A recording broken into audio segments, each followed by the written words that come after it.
ओम गण गणपते नमो नमः। श्रीमद् वाल्मीकि रामायण सुंदरकांड 98वां सर्ग भाग 1/4। जाम्बोन के पूछने पर हनुमान जी को अपनी लंका यात्रा का सारा वृत्तांत सुनाना। तदंतर हनुमान आदि महाबली बानर महेंद्रगिरी के शिखर पर परस्पर मिलकर बड़े प्रसन्न हुए।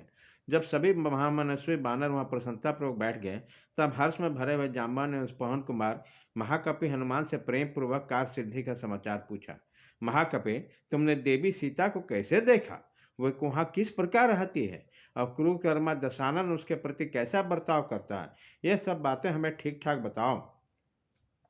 तुमने देवी सीता को किस प्रकार ढूंढ निकाला और तुमने क्या कहा? इन सब बातों को सुनकर हम लोग आगे का कार्यक्रम का निश्चित रूप से विचार करेंगे।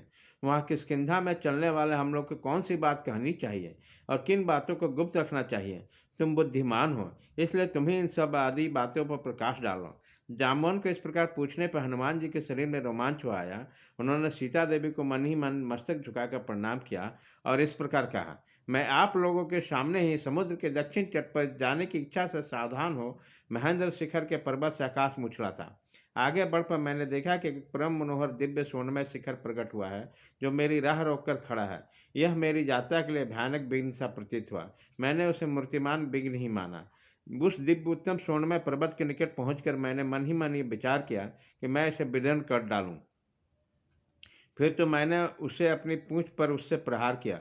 उसके टक्कर लगते हैं उस महान पर्वत के सुशील तेजस्वी शिखर के सैकड़ों टुकड़े हो गए। मेरे उस निश्चय को समझकर महागिरी मेनाक ने मन से आनंदित करते हुए मधुर वाणी में पुत्र कहकर मुझे पुकारा और कहा, मुझे अपना चाचा समझो। मैं तुम्हारे पिता वायु देवता का मित्र हूँ। मेरा नाम मेनाक है और मैं यहाँ महासागर में निवास करता हूँ। बेटा, पूर्व काल में सभी श्रेष्ठ पर्वत पंखधारी हुआ करते थे। वे समस्त प्रजा को पीड़ा देते हुए अपने इच्छा अनुसार सब ओर विचरते रहते थे। पर्वतों का ऐसा आचरण आचरण सुनकर पाक शासन भगवान इंद्र ने ब्रज से उन सहसों वज्रों के पंख पर्वतों के पंख काट डाले, परंतु उस समय तुम्हारे महात्मा पिता ने मुझे इंद्र के हाथ से बचा लिया। बेटा, उस समय वायु देवता ने मुझे समुद्र में लाकर डाल दिया, जिससे मेरे पंख बच गए। अतः शत्रु दमन वीर, मुझे श्री रघुनाथ जी की सहायता के कार्य के लिए अवश्य तत्पर होना चाहिए, क्योंकि भगवान श्री राम धर्मात्माओं में श्रेष्ठ तथा इंद्र तुल्य पराक्रमी है। महामणि मेनाक की ये बात सुनकर मैंने अपना कार्य उन्हें बताया और उनकी आज्ञा लेकर फिर मेरा मन वहाँ से जाने को उत्साहित हुआ। महाकाय मेनाक ने उस समय मुझे वहाँ जाने की आज्ञा दे दी। वह महान पर्वत भी अपने मानव शरीर से अंतर्हित हो गया, परंतु पर्वत रूपी से महासागर में स्थित रहा। फिर मैं उत्तम वेग का आश्रय लेकर शेष मार्ग पर आगे बढ़ा और दीर्घ काल तक बड़े वेग से उस पथ पर चलता रहा। तत्पश्चात 20 समुद्र में मुझे नाग माता सुरसा देवी का दर्शन हुआ। देवी सुरसा ने मुझसे इस प्रकार बोली, कपिश श्रेष्ठ, देवताओं ने तुम्हें मेरा भक्षण बताया है, इसलिए मैं तुम्हारा भक्षण करूंगी, क्योंकि सारे देवताओं ने आज तुम्ही से मेरा आहार नियत किया है। सुरसा के ऐसा कहने पर मैं हाथ जोड़कर विनीत भाव से उनके सामने खड़ा हो गया और उदास मुख होकर यो बोला, देवी, शत्रुओं का संताप देने वाला दशरथ नंदन श्री राम और भाई लक्ष्मण अपने पिता सीता के साथ दंडकारण्य में आए थे। वह दुरात्मा रावण ने उनकी पत्नी सीता को हर लिया। मैं इसमें श्री रामचंद्र जी की आज्ञा से दूत होकर सीता देवी के पास जा रहा हूँ। तुम तो श्री रामचंद्र जी के राज में रहती हो, इसलिए तुम्हें उनकी सहायता करना चाहिए। अथवा मैं मिथिलेश कुमारी सीता तथा न्याय से महान कर्म करने वाले श्री रामचंद्र जी के दर्शन करके तुम्हारे मुख में आ जाऊंगा। यह तुमसे सच्ची प्रतिज्ञा करके कहता हूँ। मेरे ऐसे कहने पर इच्छा अनुसार रूप धारण करने वाली सुरसा बोली, मुझे यह वर मिला हुआ है कि मेरे आहार के रूप में निकट आया कोई भी प्राणी मुझसे टलकर आगे नहीं जा सकता। जब सुरसा ने ऐसा कहा, उसी समय मेरा शरीर 10 योजन हो गया, किंतु एक क्षण में मैं उससे दोढ़ा बढ़ा हो गया। तब सुरसा ने मेरे मुंह को शरीर की अपेक्षा अधिक फैला लिया। उसके फैले हुए मुंह को देखकर मैंने अपने स्वरूप को छोटा कर लिया। उसी मुहूर्त में मेरा शरीर अंगूठे के बराबर हो गया।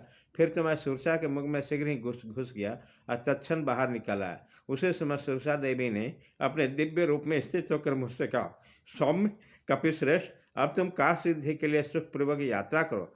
विदेह नंदिनी सीता का महात्मा रघुनाथ से मिला। महाबाहो बानर, तुम सुखी रहो, मैं तुम पर बहुत प्रसन्न हूँ। उसी समय सभी प्राणियों ने साधु साधु कहकर मेरी भूरी भूरी प्रशंसा की। तत्पश्चात मैं गरुड़ की भांति उस विशाल आकाश में फिर उड़ने लगा। उसी समय किसी ने मेरी परछाई पकड़ ली, किंतु मैं किसी को देख नहीं पाता था। छाया पकड़ी जाने से मेरा वेग और रुद्ध हो गया, अतः मैं दसों दिशाओं को ओर देखने लगा। परंतु जिसने मेरी गति रोक दी, ऐसा कोई प्राणी मुझे वहाँ नहीं दिखाई दिया। तब मेरे मन में यह चिंता हुई कि मेरे यात्रा में ऐसा कौन सा बिंदु पैदा हो गया जिसका यहाँ रूप नहीं दिखाई दे रहा। इसी सोच में पड़े पड़े जय ने जब नीचे की ओर दृष्टि डाली तो मुझे एक भयानक राक्षसी दिखाई दी जो जल में निवास करती है। उस भीष्म निशाचरी ने बड़े जोर से ठहास करके निर्भय खड़े होकर गरज गरज कर यह अमंगलजनक बात कही, विशालकाय बानर, कहाँ जाओगे? मैं भूखी हूँ, तुम मेरे लिए मनोवांछित भोजन हो। आओ, चिरकाल से निराहार पड़े हुए मेरे शरीर और प्राणों के तृप्त करो। तब मैंने बहुत अच्छा कहकर उसकी बात मान ली और अपने शरीर को उसके मुख के प्रमाण से बहुत अधिक बढ़ा लिया, परंतु उसका विशाल और भयानक मुख भी मुझसे भक्षण करने के लिए बढ़ने लगा। उसका मुझे या मेरे प्रभाव को नहीं जाना। तब मैंने जो छल किया वो भी उसकी समझ में नहीं आया। फिर तो पलक मारते हुए मैंने अपने विशाल रूप को अत्यंत छोटा बना लिया और उसका कलेजा निकालकर आकाश में उड़ गया। मेरे द्वारा कलेजे के काट लिए जाने पर पर्वत के समान भयानक शरीर वाली दुष्टा राक्षसी अपने दोहें बाहों शिथिल हो जाने के कारण समुद्र के जल में गिर पड़ी। उसी समय मुझे आकाशवाणी सिद्ध महात्माओं की सौम्य वाणी दिखाई सुनाई दी, अहो, इस सिंही के नाम वाली भयानक राक्षसी को हनुमान जी ने शीघ्र ही मार डाला। उसे मारकर फिर मैंने जब उसे आवश्यक कार्य पर ध्यान दिया जिनकी पूर्ति में अधिक विलम्ब हो गया, उस विशाल मार्ग को समाप्त करके मैंने पर्वतमालाओं से मंडित समुद्र का दक्षिण किनारा देखा जहाँ लंकापुरी बसी हुई है। सूर्यदेव का अस्ताचल में चले जाने के बाद मैंने राक्षसों के निवास भूता लंकापुरी में प्रवेश किया, किंतु वह भयानक पराक्रमी राक्षस मेरे विषय में कुछ भी जान न सके। मेरे प्रवेश करते ही प्रलय काल की मेघ की भांति काली कांति वाली एक स्त्री अठास करती हुई मेरे सामने खड़ी हो गई। उसके सिर के बाल प्रज्वलित अग्नि के समान दिखाई देते थे। वह मुझे मार डालना चाहते थे। यह देखकर मैंने बाएं हाथ से मुक्के का प्रहार करके उस भयंकर निशाचारी को परास्त कर दिया और प्रदोष काल में पुरी के भीतर प्रविष्ट किया। उसी समय डरी हुई निशाचारी ने मुझसे इस प्रकार कहा। 98वां सर्ग भाग 1/4 खत्म।